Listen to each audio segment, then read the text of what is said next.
Fala pessoal, tudo beleza? Começando mais um vídeo aqui no canal do Rangel Campos Machado. Se você é novo por aqui, já vai se inscrevendo no canal, assim você vai ajudar nossa comunidade aqui no YouTube a cada vez ficar mais enganjada. E se você gosta daquela resenha sobre o mercado financeiro, temos um grupo no WhatsApp e o link está na descrição. No vídeo de hoje nós vamos falar sobre a CSN Mineração, a CEMIN 3. A gente vai ver se valeu a pena ou não investir nesses 40 meses que ela está na nossa bolsa brasileira. E o resultado foi até surpreendente, porque quando a gente às vezes tem uma convicção de investir numa empresa, a gente vai vender para ficar com ela com um longo período na nossa carteira, às vezes pode dar boa, às vezes pode dar ruim, mas essa empresa teve um resultado interessante e a gente vai ver lá no final do vídeo, depois de dar uma passada nas notícias dela e como é que foi o resultado dela.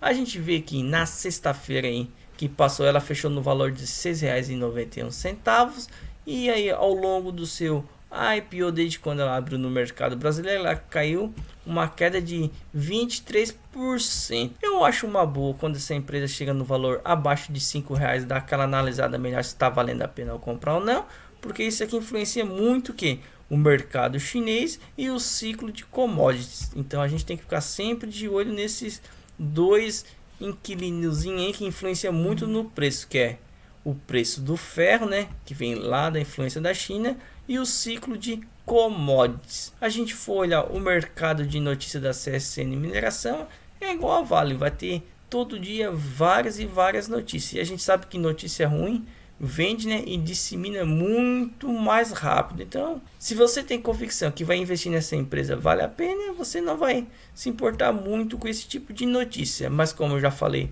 anteriormente, é bom você olhar sempre, né, o preço do minério de ferro e ver como é que está o mercado da China, né, e o ciclo de commodities no mundo. Olhando a apresentação de resultado da CEMIN 3 no segundo trimestre, a gente sabe que já está acabando, né, o terceiro tri.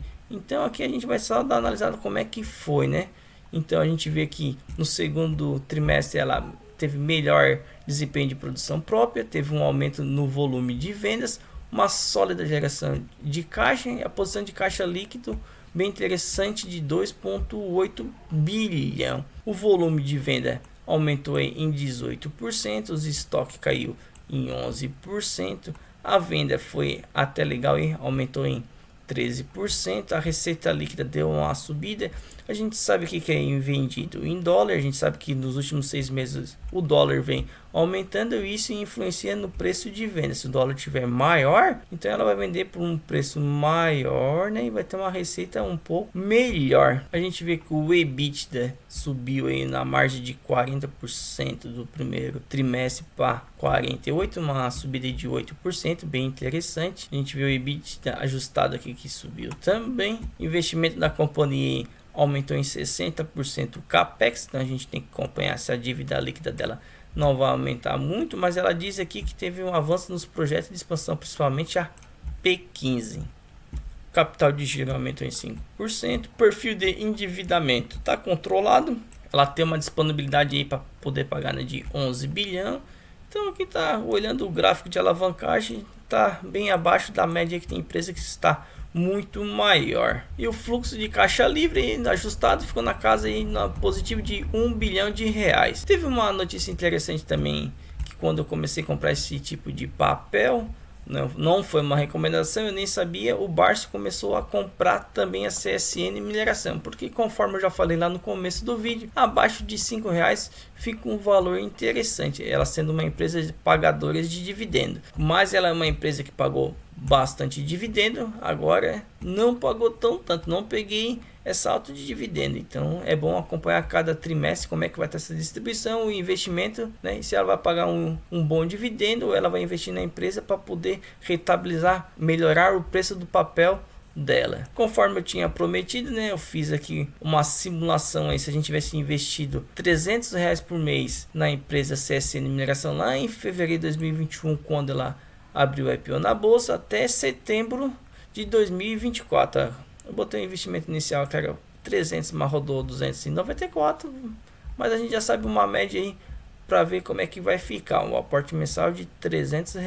Nesses 40 meses que se passaram, a gente estaria com um patrimônio acumulado de R$ 21.800, um custo de aquisição em média de 13.194, dividendos ganhos 3.244, um retorno aí de 65% e um acúmulo de ação de 3.162 ações. A gente vê que o valor médio ficaria na casa de R$ 4,17. O dividendo por ano aí você teria recebido por cota em 2021 46 centavos, 2022 um ano aí que a commodity estava no seu boom, 92 centavos, 2023 77 centavos, em 2024 ainda rendeu 18 centavos. Nós temos até dezembro para ver como é que a Semig vai pagar os dividendos, se vai igualar esses meses ou se vai criar alguma expectativa de mais dividendos em alta ou em baixa nesses últimos 3 anos, como está pagando, mas veio diminuindo, mas o ano pico foi em 2022. Então, pessoal, agora comente para mim se você pretende ou tem Semin 3 na sua carteira, né? Diz aí para mim como é que tá a sua experiência, caso você tenha na carteira da Semin 3, porque ela é uma empresa que varia muito na nossa bolsa brasileira. Se você gostou do vídeo, deixa aquele like, né? Não se esqueça de se inscrever no canal e também compartilhar para um amigo. Beleza? Fui!